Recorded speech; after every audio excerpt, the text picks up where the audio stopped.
এক জুমার দিনে আক্রান্ত হয়ে আল্লাহ 7 দিন কেন রাখলেন? অনেক ভাবলাম, তৎক্ষণাৎ তো মরতে পারতো। ইয়াংরা চিনতো, অনেক মুরব্বীরা চিনতো না।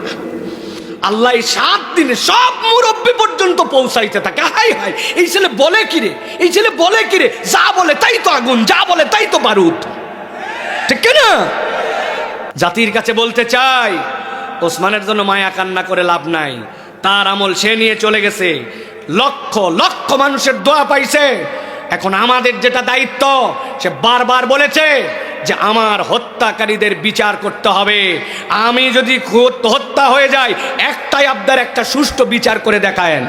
শুধু আমাদেরকে যদি কেউ গুলি করে মেরে ফেলে, তাকে যেন ধরে বিচার করা হয়। আপনি যদি আজকে আমাকে, জাবেরকে, আমাদের টিমকে মেরে ফেলেন এবং তার যদি বিচার করতে না পারেন, তাহলে নতুন কেউ জন্মাবে না। আবেগের বক্তব্য দিচ্ছেন, তোমাকে বিদায় দিতে আসি না, এই সকল কথা অন্য লোকেরা বলবে, আমি বলবো, সাধারণ লোক বলবে।